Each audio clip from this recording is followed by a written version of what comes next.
Sigi tongan pausi singdagi lokotba pausingi update pijari ahanbada maru oiba pau. Naga area da total shutdown hokre Kuki Millitant singna ti khulenda Nongmei Kapnaba. Wangjingi BDO office sangabagi thoram CM na by road ta chatpa ngamdabadagi helicopter da chatkre Nongmei panbada mioi ama sokle. Chanapati gi Sangubung amadi ti khulenda Kuki amadi Naga chauna Muknakhre. LEITAN Police Station Loktoklaga Central Security Force oina thambiu haina Village Authority na phongdokre. Curfew gi athingba thugaiduna miyamgi lanthum mangan takhanbada chenabani haiba mioi 18 Manipur Police na Greater Imphal area dagi phagatpa ngamkhre.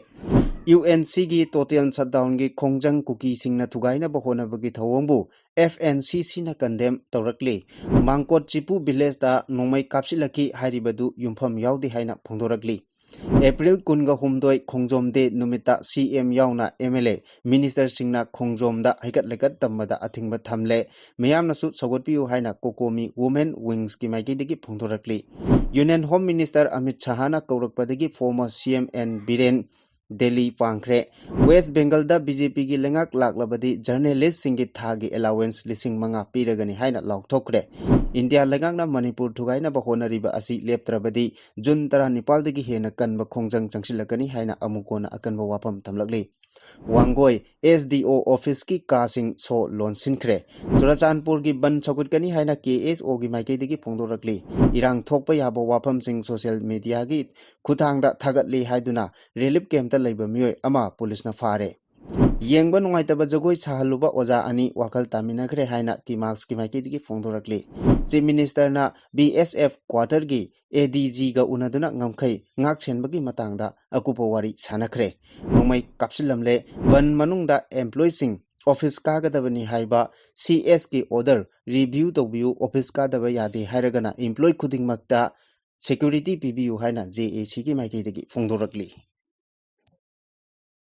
Adomna hojik yengbiriba channel asi Kanglai Pauthang YouTube channel ni channel asida iramdam amadi mapalamgi maru oiba pausingi update taba amadi yengba phangbigani. Channel asina pau upload tawrakpa matamda adomgi device ta notification uba phangbinaba amadi channel asibu pungning thogatbiba oina sungsoi soidana subscribe tawbiduna bell icon nambiu haijabaga loinana hojik pausing amuk sandongna pijari United Naga Council UNC na All Naga Students Association Manipur Ansamga khuchamna Naga taba Manipur gi mafam pumna makta numit humni gi oiba total shutdown gi khongjang changsin pa hokre khongjang asigi marakta ngarang ayuk Sangobung Kuki village amasung ti khulen ani gi khunja singi marakta chauna ungkhatnakre marak asida ti khulen gi protester singda Kuki Millitant singna Nongmei Kapnaba total shutdown sagatuna Naga volunteer singna lambi da nung amadi uwa thamduna lambi thingbagi khongjang chathaki adubu local police personnel singna lambi da thamjilliba nung na singba lokthoknaba honaraki marak asida Sangobung Kuki village ki mioising yauksillatuna lambi hangdoknaba honarakpadagi community ani gi marakta ungkhatnaba adu haurakibani ngakal ani gi marakta ungkhatnaba adu hena sathirakpaga loinana Senapati District Students Association gi office amadi gari sing nungna thomjinduna amang ata thohanki security personnel singna makhata na pamdaba thodok sing thoktanaba ngakchenbagi akanba thabak lokhatkare ngarangi thodok adugi matangda SDSA gi president Saloni Tonina Ukrul Times ta phongdorokpagi matung inna numit humni gi oina ngarang ahing nongyai dagi total shutdown gi khongjang changsinba haukraba matungda ngarang ayu pung 3 makhairom tabada Kangpopi police ki escort team ama ti khulenda leiba UNC gi checkpost ta laktuna mafam aduda leiramba Naga volunteer ama phana ba honrakpaga loinana ataidana assault rifle sing onsilaktuna aki akang piraki ayu pung 9 dagi na 10 fawbugi manungda Kuki gi mioi ani amana angoba purit litpa aduga amana amuba purit litpa anina UNC gi volunteer singna thamliba barricade adu lokthoknaba hanjin honaraki hariba thong adu Kangpopi police kangbugi mamangmakda tawkhibani matam atuda Naga volunteer singda khanghodana nung thajilakpa hauraki amadi Sangobung Kuki village dagi Nongmei kaptharakpagi makolsu taki haina Seloni Tonina phongdorakli mahangna makhata na hai nung thajilakpa aduda SDSA gi office amadi gari sing amang ata thoki amadi volunteer kharasu asok apan nangki manak nakpada Kuki Millitant singsu leiba uki hairi Foothill Naga Coordinating Committee FNCC na thadorokpa cherol amadana UNC gi meeting makhada ahing nongyai dagi numit humni gi total shutdown gi khongjang changsalingai Kuki terrorist group singna ti kulen amadi Sangobung Naga area da yamna shanti OIDABA Maongda khongjang अदुबु थुगाइरखिबा खुलाई पाइबा cookie militant सिंगना नागागी volunteer सिंग अमसुंग police दा अफबा मखलगी नोंमै कापसिलक्तुना attack चथरखिबा थोंग कन्ना यानिंगदबा फोंदोरकली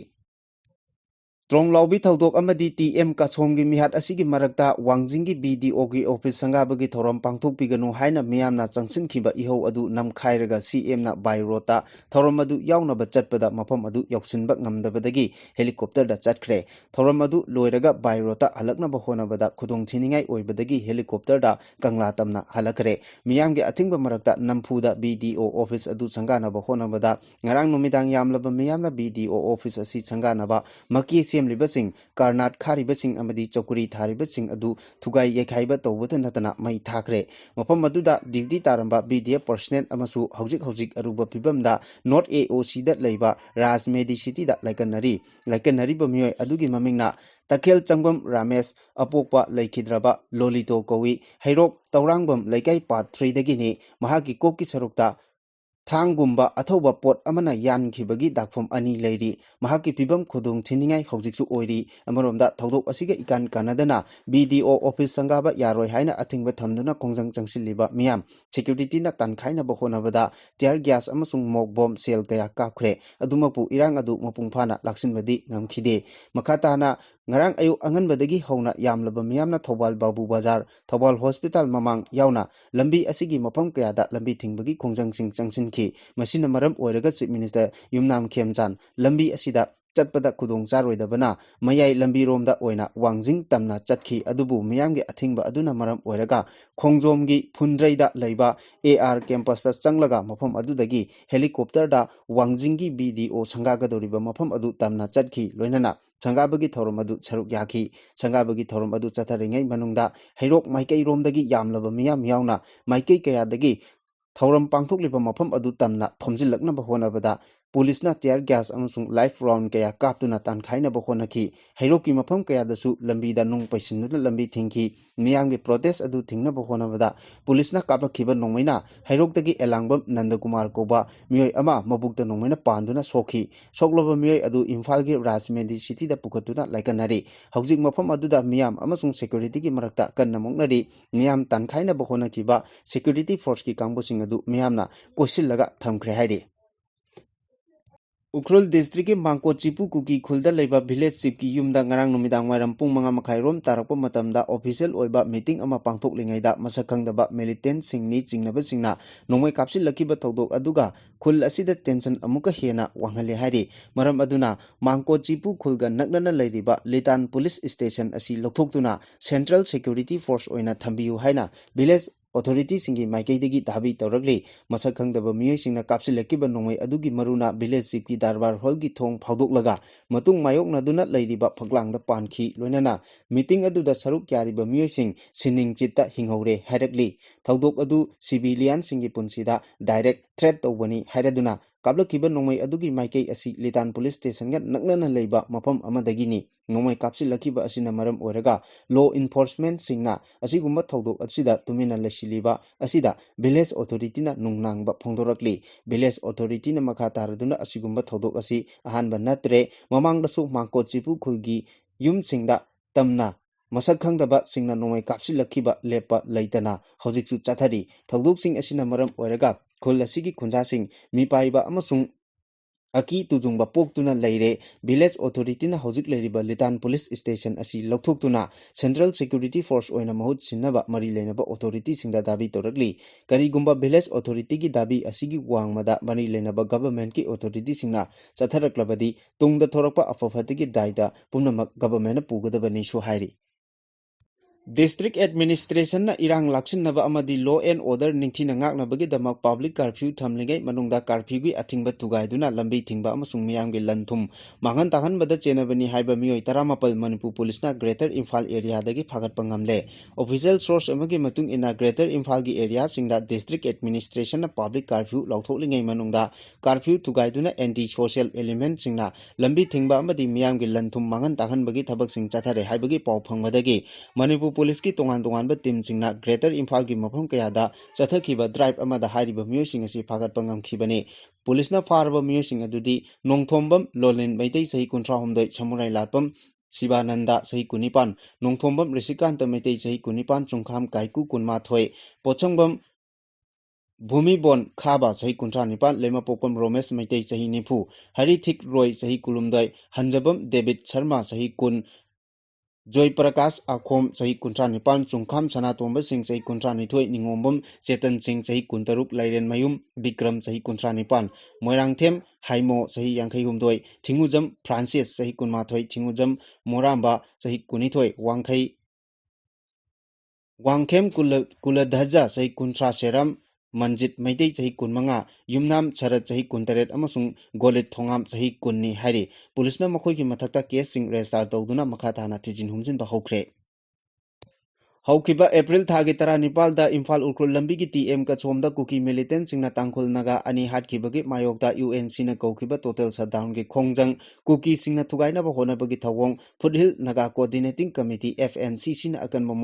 Maongda Condemn Torakli Foothill Naga Coordinating Committee na Thadorokpa Chirol Asina Hai UNC na Kaukiba Total Shutdown Senapati District ki Ti Khulen Changubung Naga area da Santi Oina Khongjang Changsilingaida Kuki terrorist group Singna security force yauna khulai paidaba protester singda afaba makhagi khulai sing sijinaduna nongmai round kaya kapsilakibagi thawong adu yaba ngamloi hariba thawong asi democratic ki value asibu manghanaba honabada natana naga community ki dignity security amadi collective ta phongna singnabani kuki terrorist singda chathariba thawong sing asigi mayokta loop asina makhatana leiraroi naga miyamgi mifam pangthokpam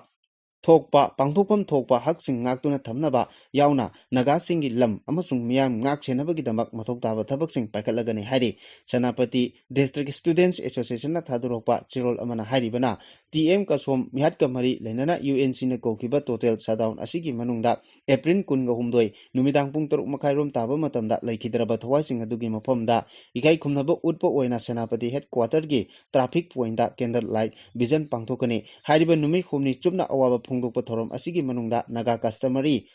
project ki matung inna Kuki singa social amasung economy gi oiba mari pumba support tongnaba UNC gi phirep adu mapung phana support tongnadaba adu mapung phana chogotli haina phongdorakli loinana numit humni asigi manungda Senapati district phauraga army amasung paramilitary convoy yauna makal khudingmaki gari sing chathok chasin tawbada athingba thamli karigumba hariba directive asigi mayokda kanagumba thabak toroklapadi maduda tholokpa afafatigi daide khudimak masa masana pujagadabani so hairi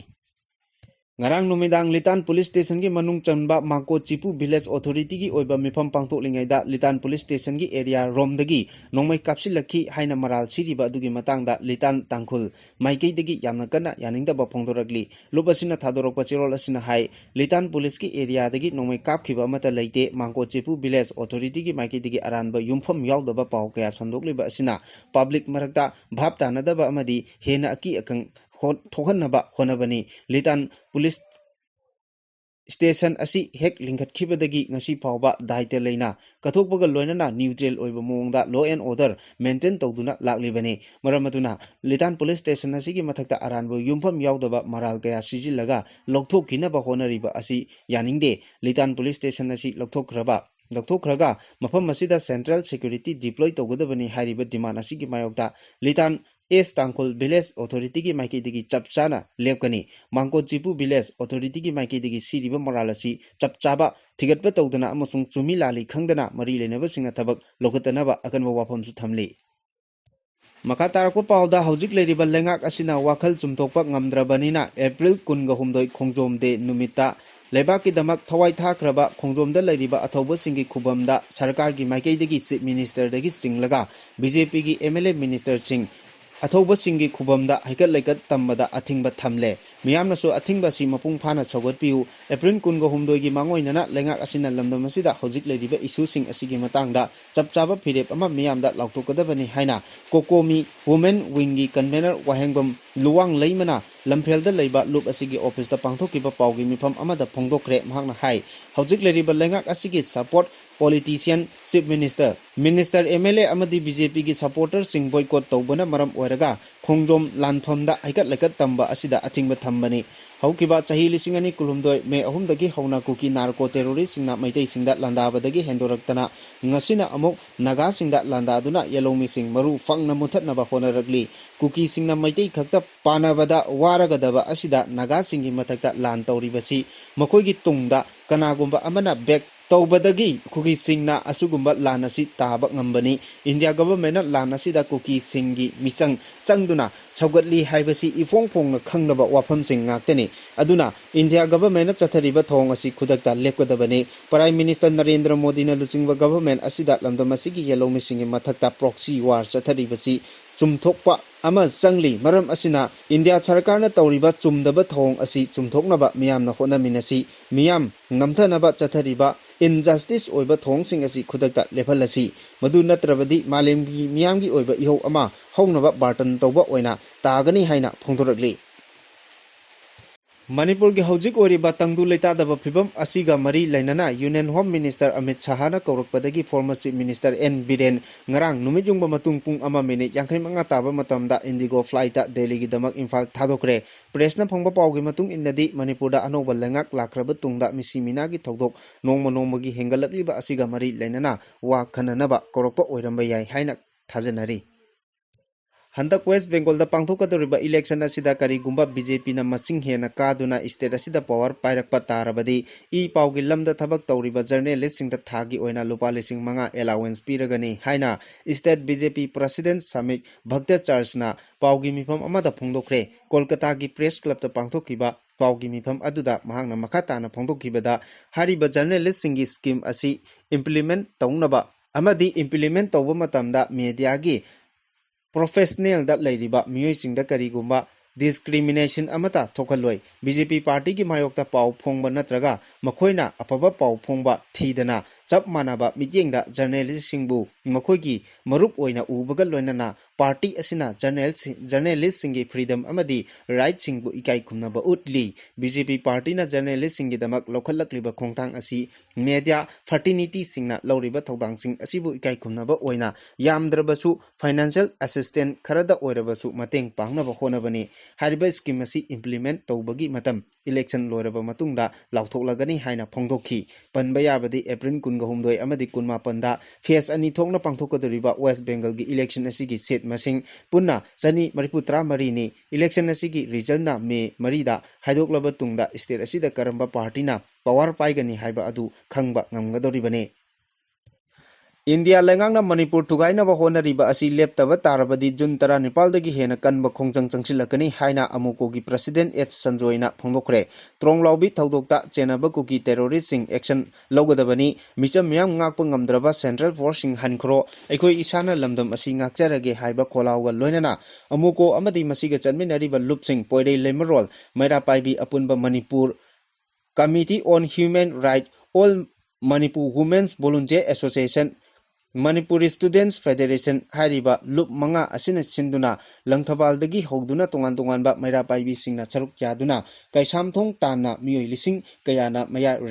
मैरा rally चटखरे मसिंग यामलबा मियाम अदु कैसामथोंग यौरकपदा मसिंग यामलबा central security force अमदी state force ना थिंगदुना थंबदगी नकल अनेगी मरक्ता चाउना मुकनबा थोखी यामलबा मियाम अदु मखा ताना मैरागी खोंचत अदु चटननबा होनरकपदा सिक्योरिटी फोर्स की माइकेदगी टियर गैस सेल कया कापतुना तानखाइबदगी खोसाउनरबा मियामगी माइकेदगिसु नुंग थोमदुना खुद हनखी मियाम अदुबु लाक्सिनबा होनबदा नुमिदांग अथेंगबा फावबा सिक्योरिटी फोर्स की माइकेदगी होनखी मैरा रैली अदुगा मरी लेनना अमुकोगी प्रेसिडेंट सोरोखाइबम संजोइना फोंदोखिबदा इंडिया लेंगांगना प्रॉक्सी चथदुना मैतेई फुरुपु मुथतनबा होनबदा कुकी मिलिटेंट सिंगबु खुलाई ओइना सिजिनरी मसिना मरम ओइरगा इरमदम असिदा नोमगी कांगबा लेइतना इरांग कया थोगनदुना कांगखोंग चाइरकपा अमदी मराई चाइथरकलिबा कया असिगी येंगदुना लमदम असिदा लेरिबा सेंट्रल सिक्योरिटी फोर्सिंग हन खिगदबनी लोनना इरमदम असिदा तंगदु लेताद्रिबा अमदी नियामगी खोलावबु इंडिया लेंगाक अमदी मणिपुर लेंगाकना थवोइदना लेरिबा असि अथुबा मतमदा लेप्तरबदी जून 19 दगी हेना कनबा खोंजंग चंगसिलकनी हाइना फोंदोखी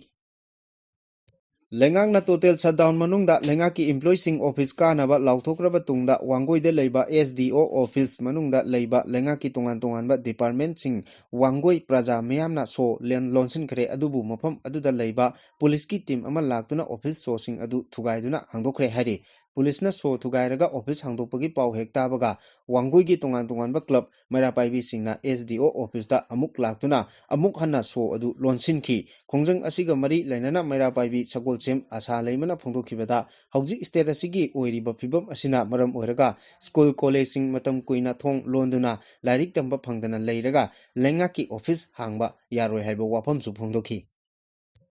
थालोन केंद्र की एमएलए ओइरंबा लैखिद्रबा फुंगजांगिन बाल्टी की अचुंबा वायल फंगलु हाइबा डिमांड तौदुना जोमी सिविल सोसाइटी ऑर्गेनाइजेशन सिंगना चुराचानपुरदा ngasi एप्रिल की तांग 22 दा कौरिबा टोटल शटडाउन की खोंजंग कुकी लुप सिंगना मपुंग फाना सवरगनी हाइना KSO की माइकेदगी फोंदोरकली कुकी स्टूडेंट्स ऑर्गेनाइजेशन चुराचानपुरना थादोरकपा चिरोल असिना हाइ टोटल शटडाउन की खोंजंग असि KIC KCA KKL KWU KWO HR अमसुंग KSO ना मपुंग फाना सगोटकनी लैखिद्रबा MLA फुंगजांगिन बाल्टेना महाकी अरोइबा मतम फावदा कुकी जोगी तोखाइबा लेंगाक अमा पीनबा प्राइम मिनिस्टर दा तक्सिनदुना KNO अमसुंग UPF का सेंटर गा चथरिबा पॉलिटिकल डायलॉग हेना खोंजेन यांगसिनबा हाइरमखिबनी लैखिद्रबा लुसिंगबा सिगी अचुंबा वायल फंगलु हाइना डिमांड तौदुना चंगसिलिबा खोंजंग असि मपुंग फाना सगोटपगा लोइनना सेंटर लेंगाक्ता कुकी जोगी ओइबा लेजिस्लेचर यावबा यूनियन टेरिटोरी अमा अथुबा मतमदा सेमगदबनी हाइनसु तक्सिल्ली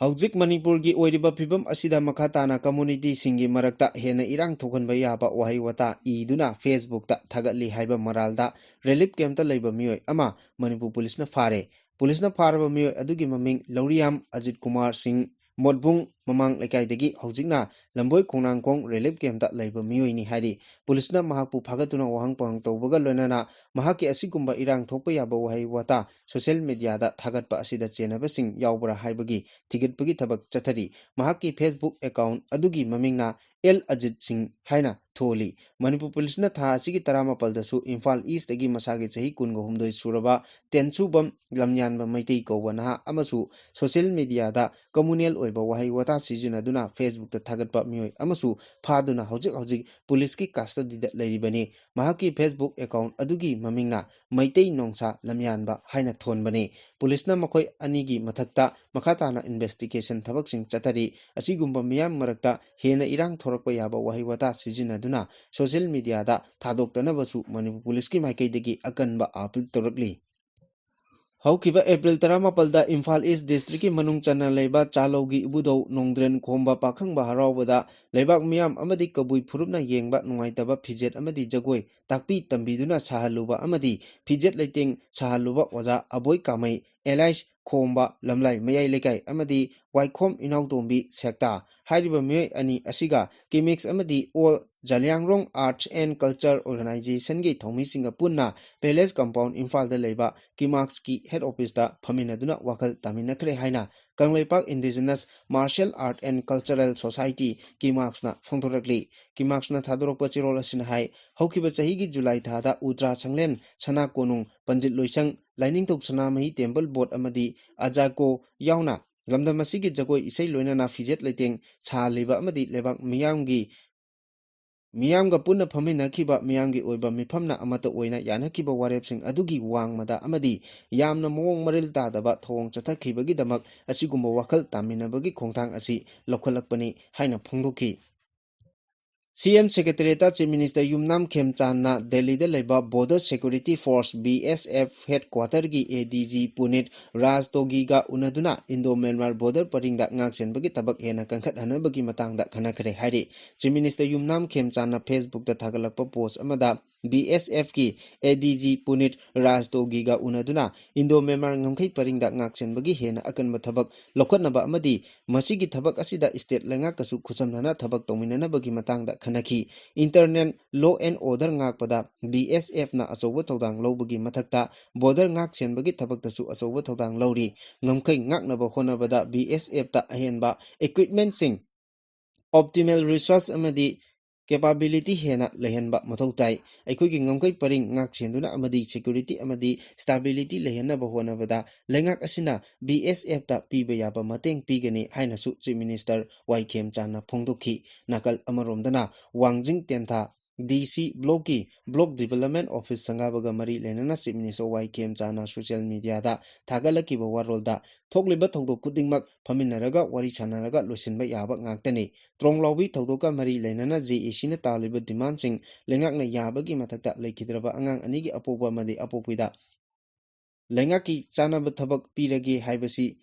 Bargaining tauba nate makhoi awaba adu kharada oirabasu koknabagi wakalonda thamkibani haiba wafam thamladuna wangjing tenthada laktuna project sangaba asida thobal maike ki miyamnasu athingba pibasi nungaiti haina pongdoki Imphal West ki Pasoi Police Station da konba Taken Kolom Lekaida Leiba Yuva Janata Dal United Manipur State ki Vice President oiriba Birkarnel Jeljit Thiam Apokpa Thiam Bijoy gi yumda masakangdaba singna nongmai round khara kapsilamle thodo si hokiba ahing nongyai matung pung ani rom tabada thokibane thodo aduda yumgi geta nongmai maru ahum panbagi dakpam leiramki thong adu kari maramgi damak chatharam khibano haiba khangdri nongmai kaplam khibagi pau hek phangbaga Pasoi Police ki team ama laktuna mafam adudagi kapthokkraba nongmai marugi tokningsing phangba ngamkhre Makatarapa Aroiba Pao da Tronglaubi Mihat ka Mari Lainana Miyamna Hojik Changsiliba Ban amasung Total Shutdown ngi Khongjang asigi manungda Government ki Employees Office sungsoi soidana kagadabani Karigumba Office kadaba tarabadi Departmental Proceeding chathagani haina Chief Secretary na thokiba order adu review tobiyu natragana Employees asoi angam yaudana Office kaba ngamnaba Employee khudingmaki Worker khudingmakta Security provide tobiyu haina M2 amasung MGO gi apunba JAC na Manipur Lengaki Chief Secretary da aiba chirol piduna wakatkre Chief Secretary da pisingi ba chirol aduda hai haukiba April 3 amasung 8 ki lonaba ahing nongyai da American Kuki narco terrorist singna bomb kapsinduna chahi nauriba taibungpal gi awa nungai khangdriba angang ani hatkhiba amadi thodok adugi matung tarakpada khongjang changsinba singi mayokta CRPM na nongmai kapsilakpa amadi security force singna light bullet mob bomb amadi tear gas kapada misi mina kaya yaukhiba sokhiba amasung madugi matung tarakpada Valley district singda curfew thambaga loinana internet ban tawbagi thabak paikhatkiba amadi April 19 dana Imphal gi ukrol lambi gi TM kasomda American Kuki narco terrorist singna tangkul ani hatkiba thodok matung state government na curfew thamkiba aduna maram oiraga essential service sing natana government ki employee amasung worker sing makoi ki office singda attend tawba ngamkhidabani adubu departmental action amata lokotkiba laikhide lengaki maikidigi curfew lokthokraba matungda tongan ba CSO singna Valley district ta numit mangani total shutdown lauthukiba asina mahoksa gi pibamda chauna akaiba pibata natana employee worker singna office ka bada khudong chadaba kaya mayoknariba sing asi chief secretary office na khanglambasu yai asigumba matam asida duty dagi absent oiba government ki employee worker sing disciplinary action logani haina notification thokliba asi yamna laibak thibani maram aduna chief secretary na thokiba order adu review tobiyu natragana employee da asok apan yaudanaba office kaba ngamnaba worker kudingmaki oina security pibiyu hairi aroibada chirol asin hai state government ki thabak tawriba employee amasung worker singi mahut sillaga M2 amasung MGO gi apunba JAC gi president ama oina employee amasung worker sing asi April 18 dagi piraga hauji chathariba total shutdown asi hangdoktriba phawba numit humni gi oina mass casual leave pibiu haibagi warol singsu yauri panba yabadi chief secretary gi maikeidagi April 18 da mari lenaba authority singdagi mangjawnana suti laudana office karaktaba singi mathakta departmental proceeding chathaba hauragani haiba akanba notification thokpa leirabani